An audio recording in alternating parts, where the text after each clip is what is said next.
Welcome to The Myth of Motherhood, a podcast by, for, and about moms and those who love them. I don't believe in TMI, and this is a 100% judgment-free zone because there is no one right way to be a mother. There is only your right way. I'm your host, Alyssa Alter, a Brooklyn-based mom, women's health expert, and motherhood advocate. Curious to learn more about what I do and why I do it? Visit alyssa-alter.com. All right, let's get this myth-busting party started. Welcome back.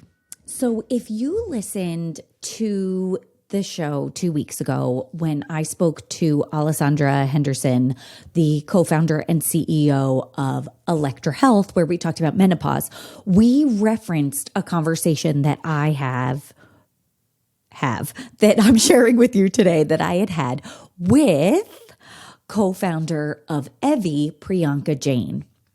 Now, I am so excited to share this episode because, there are just so many things that Priyanka says that make my brain explode and make me giddy with excitement that these conversations are happening all over the place. And it reinforces this idea and what I talked about in my recent solo episode, Your Voice is a Muscle, that when we have these conversations, when we start talking about these taboo things that we're not supposed to talk about, it ripples out into the world and people keep having these conversations. And then people like today's guest, Priyanka Jain, co-found a tech company to improve women's health. She really comes, she brings this technological side, this scientific side of bringing women into the data and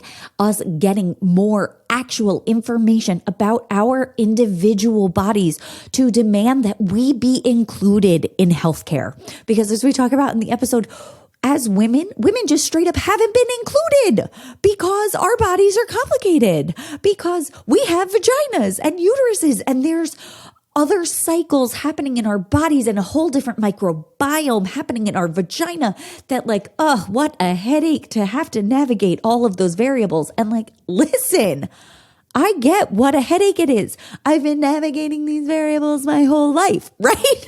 You have too.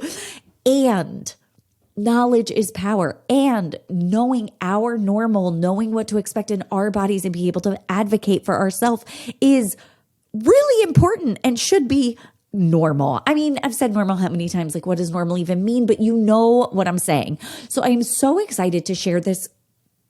This conversation is about so much more than the vaginal microbiome, but it's also about the vaginal microbiome.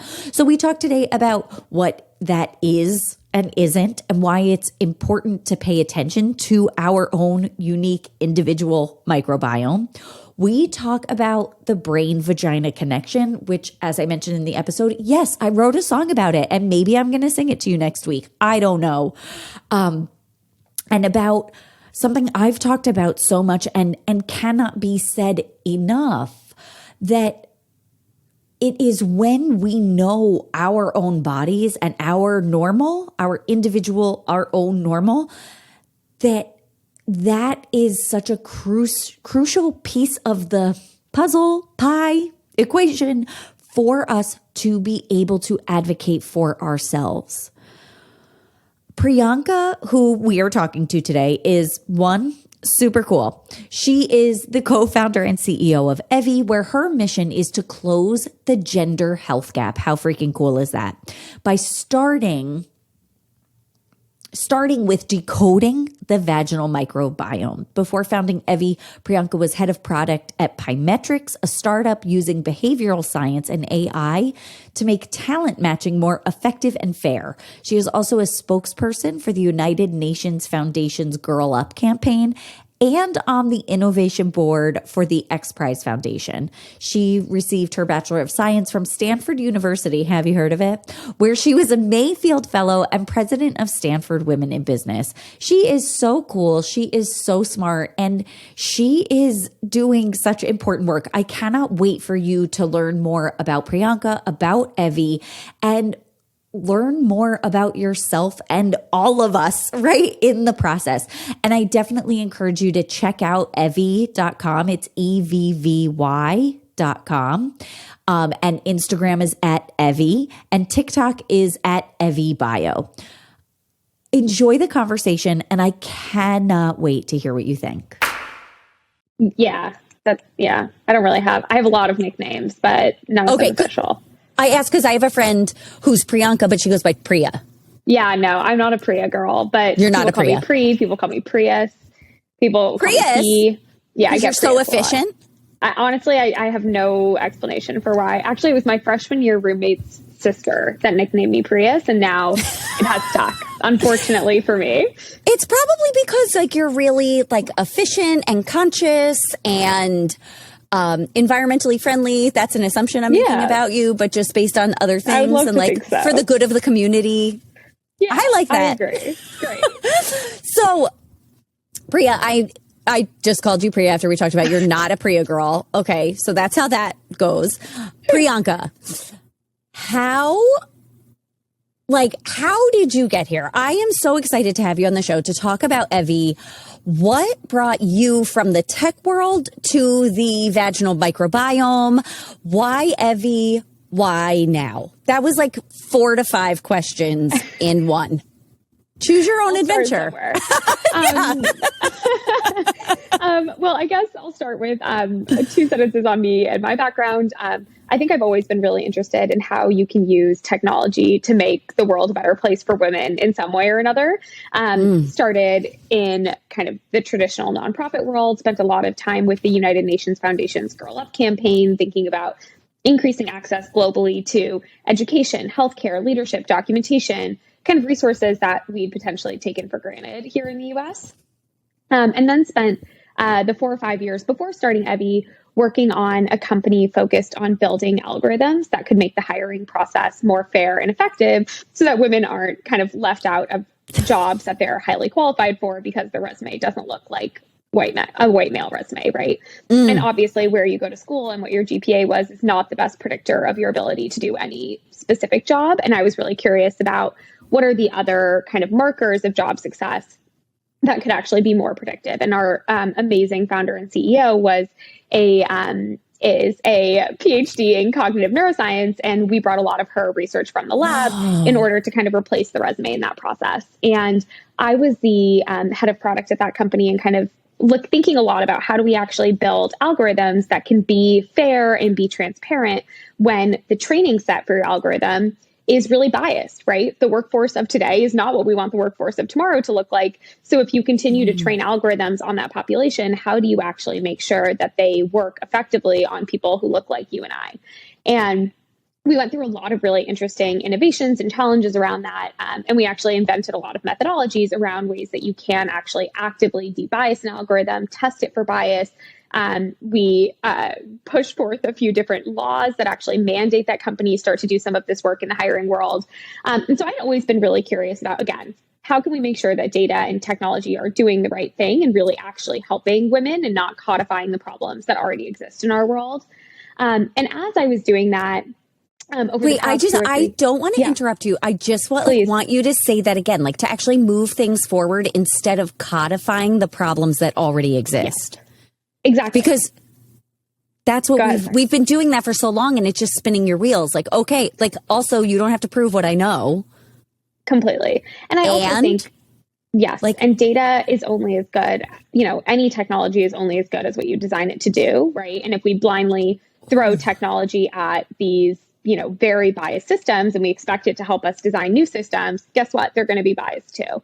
And unsurprisingly, you see a lot of those same problems in healthcare, right? And I, over the past few years, throughout my whole life really, but was thinking a lot more about it over the past few years around just a myriad of, mysterious health issues that I've always had. And during COVID, I think everyone was stuck at home thinking about healthcare. I was sitting in my data job and feeling like no one was ever using data to help me understand what was going on with my own body. And I felt like I went to doctor after doctor who told me, maybe you should drink more water, or maybe you should sleep more, or sounds like you're stressed. And I was like, okay, all of those things are probably true. And where is the data to help me actually understand what was going on? Right. And the worst interactions would be, oh, maybe this is in your head, or you name it. Right. And I'm not describing my. Right. Which also, like, if there is something going on as a woman or a person with the female anatomy, if there is something going on with your pelvic floor, with your vagina, with your urinary tract, if you're having poopy problems, if there's something going on there absolutely is an emotional and psychological component. Like, there's no way that that's not part of the situation. So, like, we can't fully make it clinical, and we cannot blame, like, we have to stop with this rhetoric that it's all in our heads. Like, no, completely. There's something going wrong. And just because a man doesn't have an answer doesn't mean it's not true. Yeah, completely. And I think that there's essentially just was feeling this, like, frustration and sitting in a data job all day being like, where is the data on my body? What are we supposed to be measuring and looking at that could help me understand what's going on? And as I started to do some of my own research, as many women who are in this situation end up doing, I found out that women weren't required to be in clinical research in the US until 1993. And that was kind of my jaw drop moment of, oh my God, this is actually a huge data problem. Like, we are actually lacking a huge amount of data on the female body. Yeah. Were you going to say something? I could see your face. My brain is exploding because, like, I mean, I know these things that every time I hear it, it's just like literally 1993. Yeah. Like, I mean, it's crazy. And for the 30 years before 1993, all women of reproductive age were actually excluded from clinical research because of fears of how it might affect fertility. Because it's too complicated, because there are too many variables because of our infradian rhythm, because we are menstruating. So we were only included when we were not menstruating, because then our hormones more closely mimic men's. And it's also funny because I'm like, okay, but women are still menstruating in the real world. So if you don't study it, it's not going to change the fact that there's going to be this variation. It's not happening. Like, women are still going to take this drug. So it was just a mind-blowing moment for me. Yeah, because it doesn't make any sense. Like again, if you look at the data, you're like, this doesn't make sense. It doesn't add up. And to this day, women are actually diagnosed on average 4 years later than men across over 770 diseases.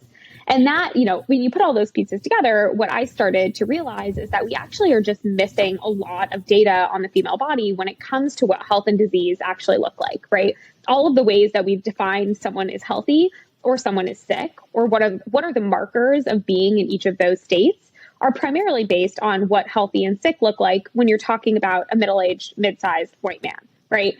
And what I became really curious about is, what are those signals and markers that the female body is giving off? Yes. If we could do a better job measuring and tracking those, we actually could improve female health outcomes. Because, as I always say, it turns out women are not small men. There are many more complicated things going on in our bodies. It should be easier to detect disease in women. I mean, think about it. There's so many more things to go wrong. And yet somehow we are constantly getting so many different types of feedback of if everything is going smoothly or not. Exactly. We have more data available. It's just a waste. Like, what would be the opposite of a Prius? Yes. It's the old faulty suburban Cadillac SUV, what's that one? A Hummer? Like, like, it's just the opposite. Like, it's sitting right there.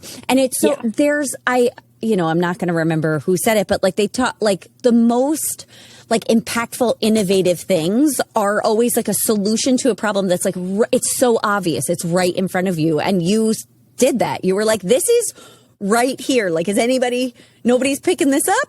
I will do it. I mean, it's, to be fair, there's a lot of layers of complication here. It's not like an obvious, like, solution necessarily, but it was a very big problem, right? And I think that it was an obvious problem to call out to find a solution for it. That's what I meant. That's what I meant. No, the solution. I don't fault the people who did not try to do this, because sometimes I wake up and I'm like, did I really decide to do this every day? It's really hard.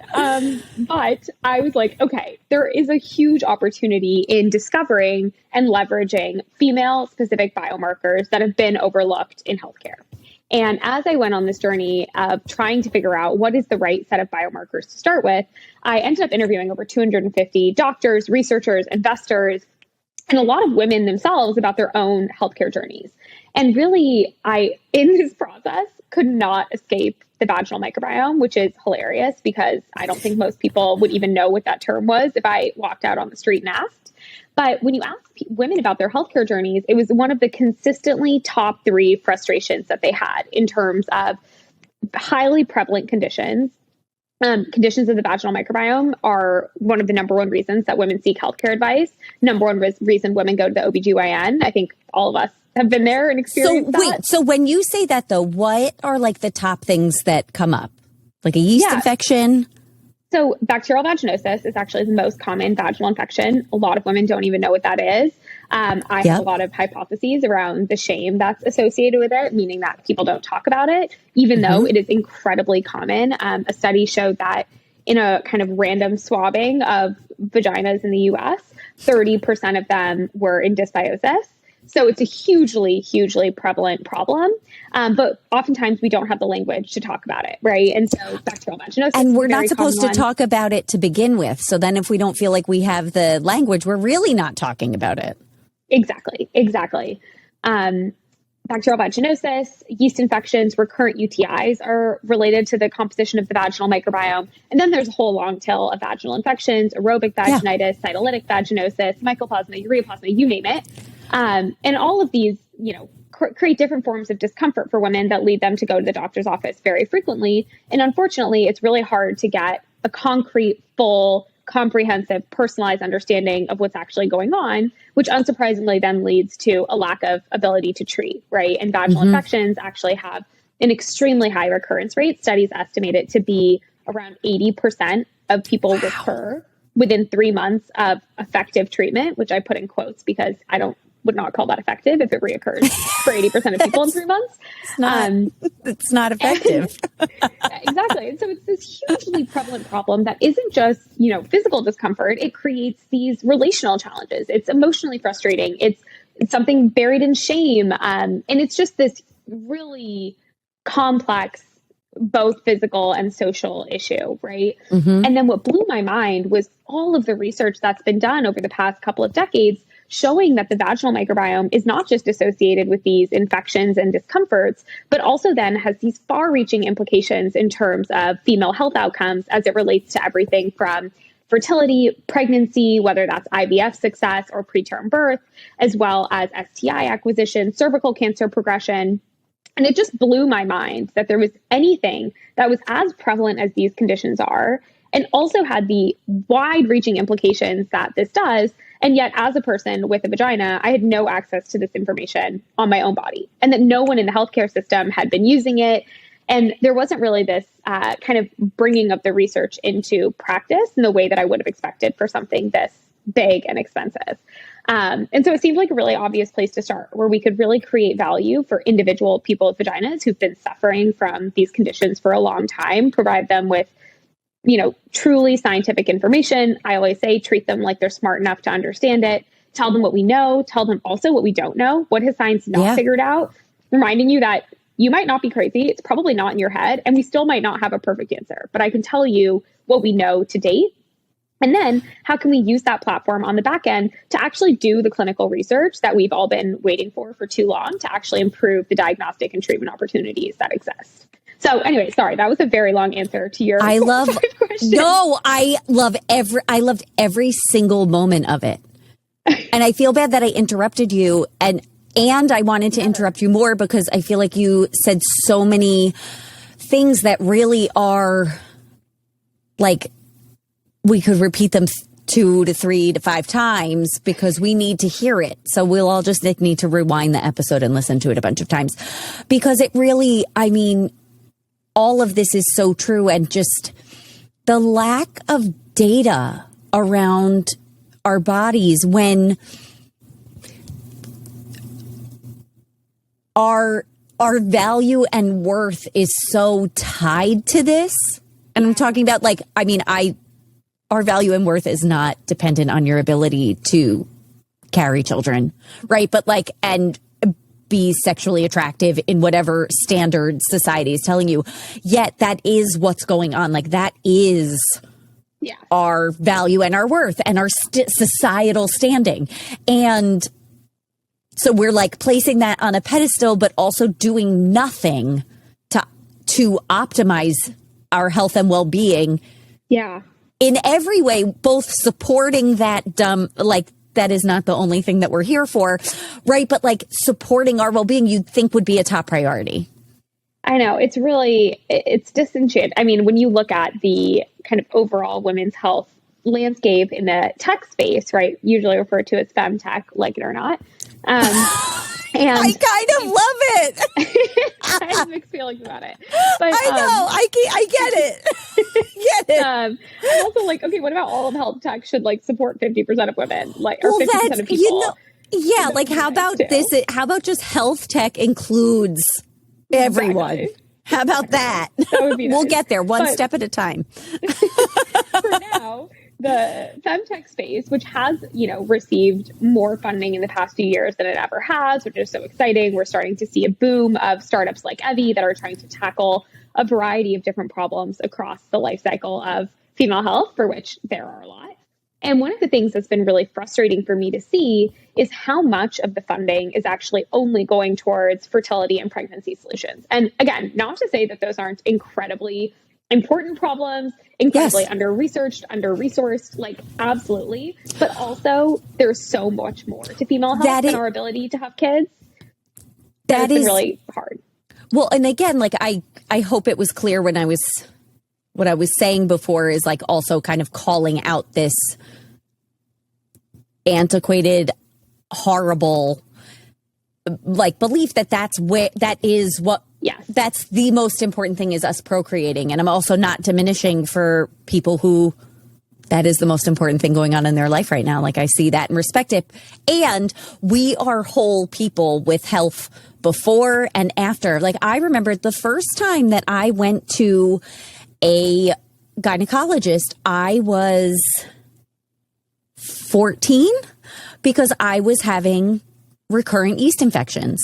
Yeah. And she pulled out the stirrups and she saw my, I didn't know what they were. I didn't know what was going on. This was the worst thing that ever, this was so embarrassing. I didn't know what to think or what to do.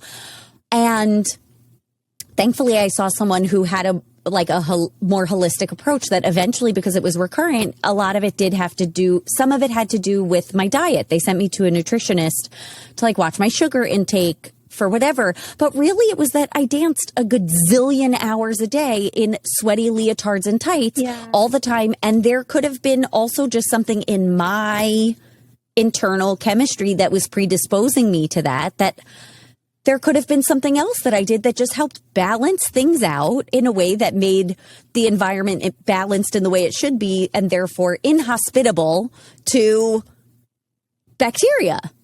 Yeah, totally. But I was 14 at the time. I was not making, I had my period, but I was not having children. That was not on the table at the time. This is for our entire lifespan.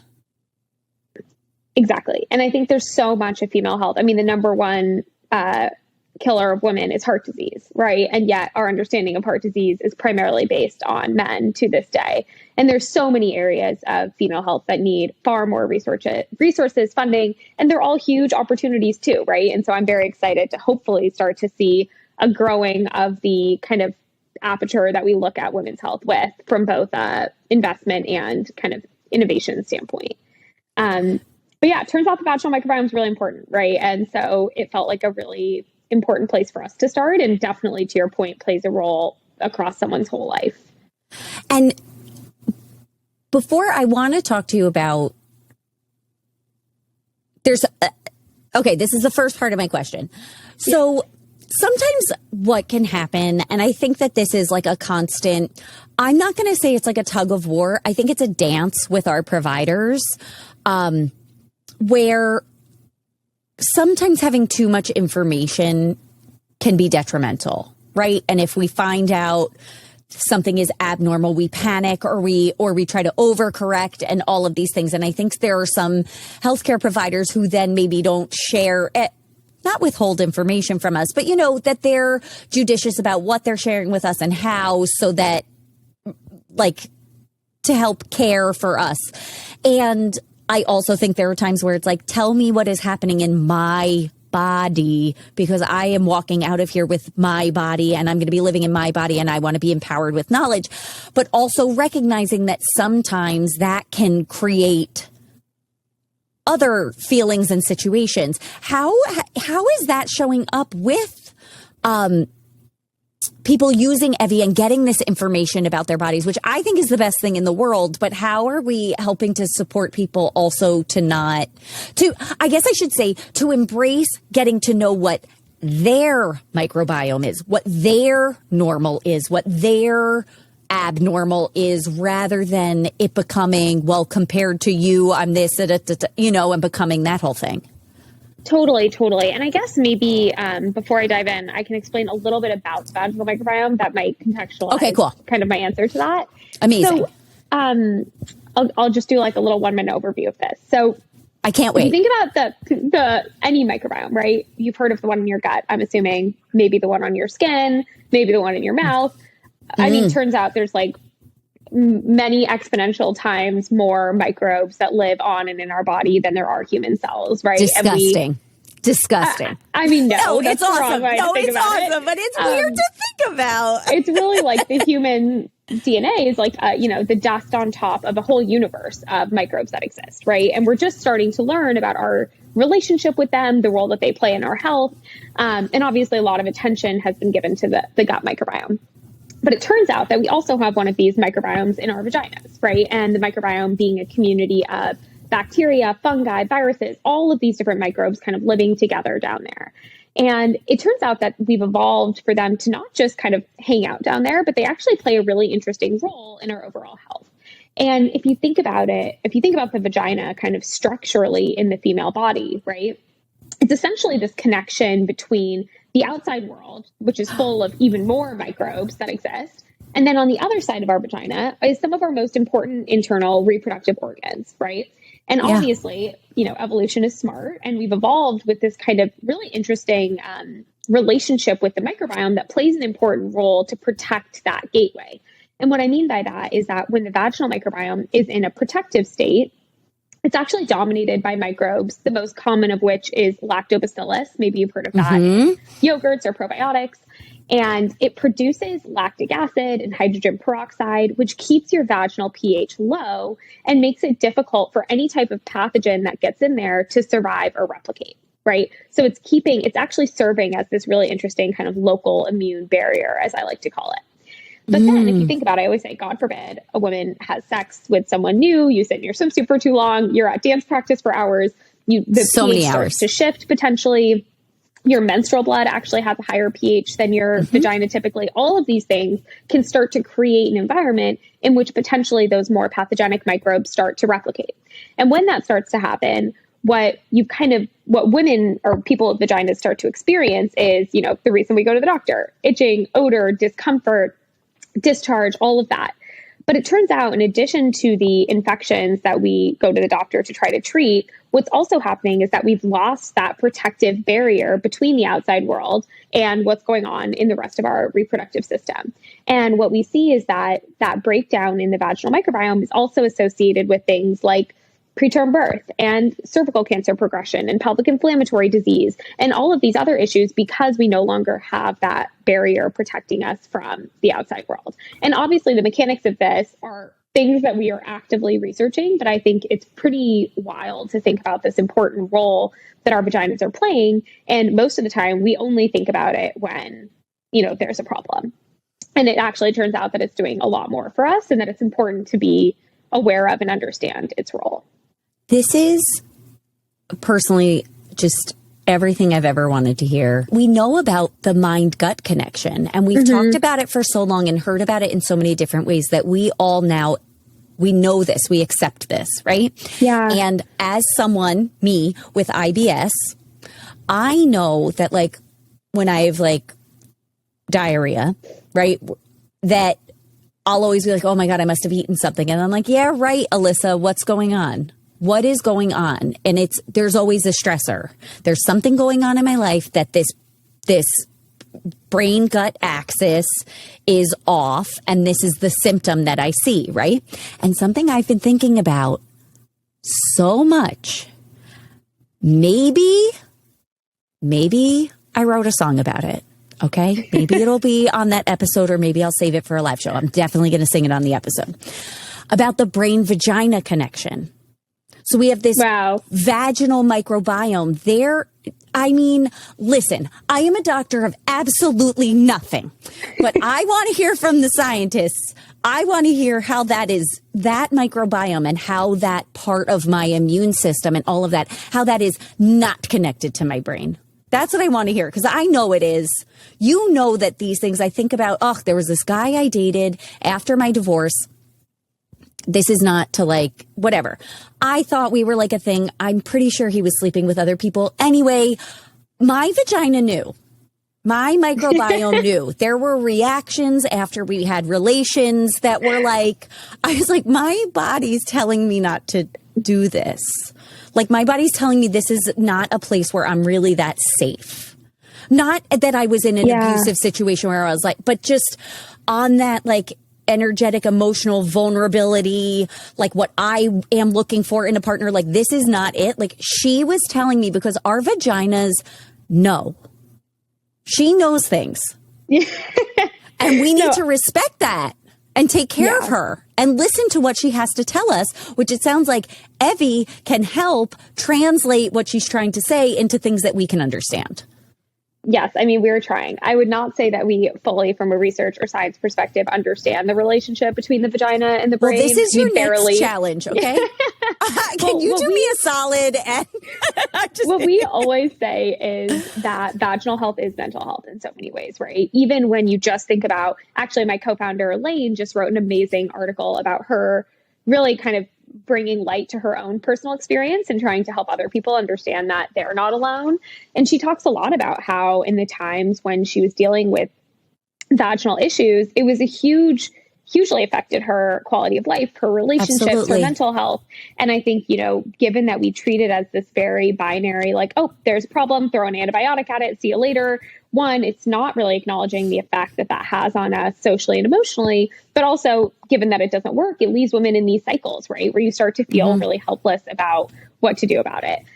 So in addition to the role that kind of the vagina plays in our mental health as it relates to its health and disease, there's still lots more research to be done on even the relationship between the gut and vaginal microbiome, and then also the vaginal microbiome in the brain. Well, there's a lot more to be discovered. Also, that there's definitely a relationship between the gut and the vaginal, because as someone who, you don't know me about this, Priya, whoever's listening probably knows this if you've looked at anything I've ever made, written, talked about. I had a 4th degree tear in childbirth, so all the way through. And so I'm very aware that your 2-hole, your anus, is right there. Like that, this is why we wipe from front to back. Yeah. Like, this is another place where, like, if you're wearing thongs all day, you are at a high, you're increasing your risk for a UTI or another pathogen getting into your vagina and throwing off the microbiome, and something happening as a result of that, because like poop bacteria isn't supposed to live in the vagina, yet it's right there. These guys are relating to each other all the time. Totally. And I think that there's so many pieces of that, right? I mean, there's so much more research to even be done on the things that you've experienced and that so many people with vaginas have experienced for so long. But definitely we know that, part of the reasons that, sex and other things can really affect the vaginal microbiome is the transfer of microbes in and around the vagina, right? So whether microbes are going from the vagina into the urethra, which can cause UTIs, going from the anus to the vagina or to the urethra. So definitely, like, all of those areas have somewhat different microbiomes, and it's really important for them to kind of play their different roles. Mm-hmm. And when they start to interact in negative ways, we start to see a variety of infections. But Yeah, this just feels like the perfect opportunity to throw in something that I know has been out there before, but maybe you've never heard it in this way, in this context, that it resonates differently. But also, if you are someone who has a vagina and also enjoys anal sex or anal play in any way, it is very important, if you're using a condom, to switch condoms. If you're not, to take a break and sort of clean up and reset before going from anal play to vaginal, because it's not that this bacteria is bad. It's supposed to live where it's supposed to live. But when we're really pushing the limits of cross-contamination, if you will, right, that's not where it's supposed to be. And we're really putting our health at risk in a way that we really can avoid in order to protect ourselves. And going back to, we have to take care of our vagina, because she's really leading the charge, friends. Yeah, very important part of our bodies. And I think we are really just trying to provide every person with a vagina with a really strong understanding of their own, right? Give them the language to talk about what's normal for them. How do you actually describe your discharge? No one really knows how to do that. It's a very subjective set of it's like terms. Discharge. Like, I'm not an OB. I see mine. Totally. And even for OBs, right? It's actually the odor and consistency, the language that we use around those is actually pretty unreliable, because people talk about it so differently, right? It's like if you ask two people to, describe the smell of a glass of wine, they'll probably use different words to do that, right? And you see a very similar thing with discharge. So we're very much trying to give people the scientific language to describe what's going on down there. How is it related to their health? Maybe they're trying to get pregnant, maybe they're post-pregnancy, maybe they're in menopause. How are all of those different things related to what might be going on in their vaginas? And then what can you do about it? How can you advocate for yourself at your doctor's office, with your partner? Educate your partner about what you just talked about, the role of microbes moving around and how that might affect you, and the role that condoms can play in mitigating those risks. And how do we give people the knowledge and education on their own bodies so that they can feel more confident in all the settings where they can then go advocate for their own vaginas. And, to answer your question from earlier about, what do people do if they're overwhelmed by the information, or how does it affect? I'm such a strong believer that people are smart. And I think that people love to tell women that we can't handle the information. We're going to be hysteric if you give us the information. And instead, what you see is that actually giving people information on their own bodies is really empowering. It really gives you a sense of control and understanding that living in a black box doesn't give you, right? And I'm a strong believer that even if we don't have all the perfect answers, even if I can't explain everything to you, I can tell you what we know and what we don't know. We can provide you with the research directly, and you can look at it and see how it may apply to you. But I'm not a believer in gatekeeping information because people can't handle it. I'm a strong believer that most people, and especially people with vaginas, are more than capable of understanding this information on their own bodies. I couldn't agree more. And it also then, if you do see something and it makes you nervous, you now have a springboard to ask follow-up questions, to get more information, to clarify that, to address what your next question is. But if you don't have that first step to take you anywhere, you just stay stuck, like you said, in this black box.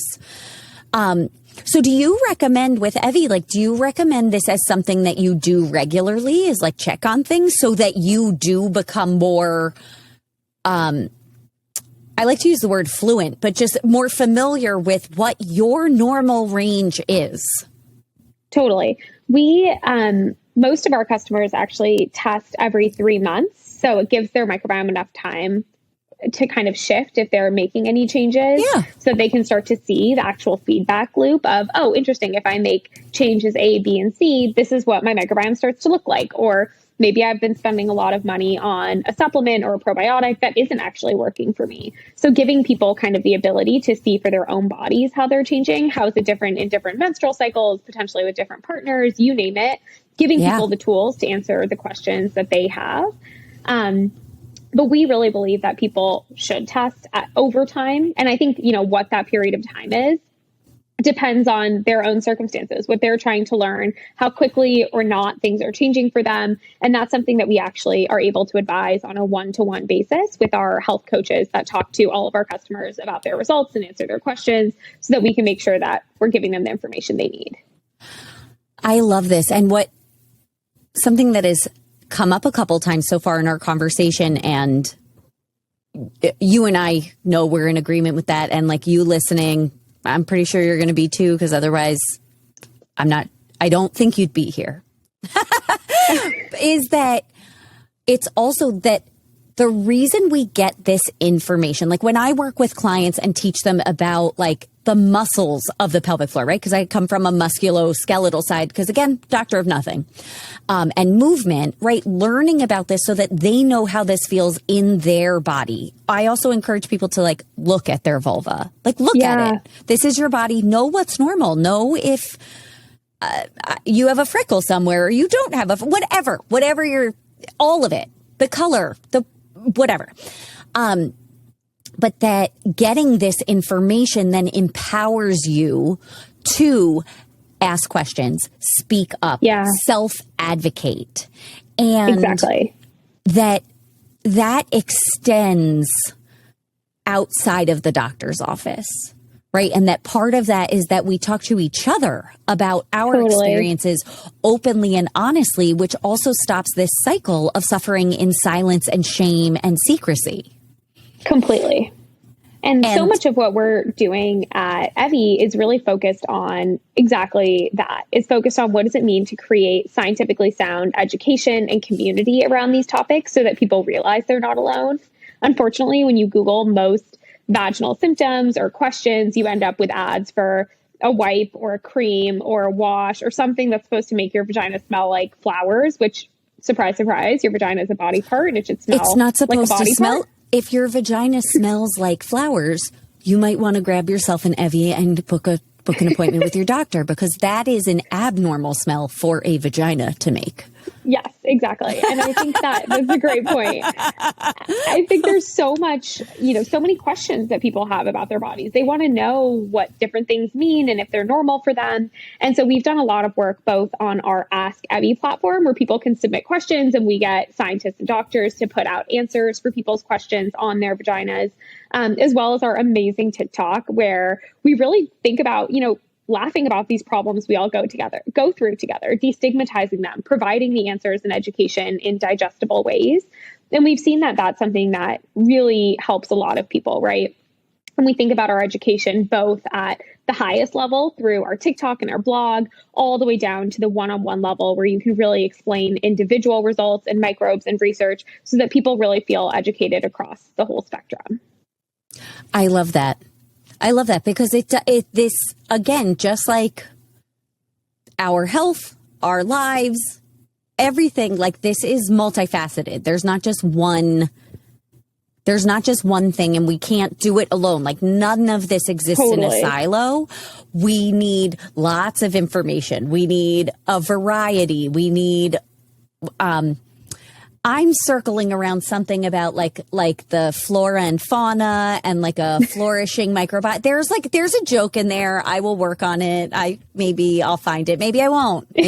But if you know what it is, let me know. Well, we don't love, I think there's way too many analogies of the vagina and flowers. So we stay away from your vagina is not a flower. It shouldn't smell like a flower. There are some analogies to like microorganisms and communities, which is what a microbiome really is. Yeah, we need a diverse community. Yeah. That's really want a non-diverse community in your microbiome, to be honest. But that's topic for another time. Wait a minute. We want a non-diverse community? So typically, a healthy microbiome is dominated, or vaginal microbiome is actually dominated by, strongly dominated by these lactic acid producing microbes. Okay. And that actually, dysbiosis is usually when you have too many different microbes and you don't have the dominance of the protective ones. No, and this makes perfect sense when we're looking with science and health. In terms of the comedy around it, I'm going to workshop things. Amazing. Okay. Can't wait. We need more. Thank you so much for sharing your precious time with me. I am so happy that you're here. I hope this episode resonated with you and maybe even inspired some insight into the myth of motherhood and how that shows up for you in your life. If you found yourself nodding your head along with this episode thinking, oh my God, did Alyssa read my journal? Or I feel so seen. Or even I'll have what she's having. You can.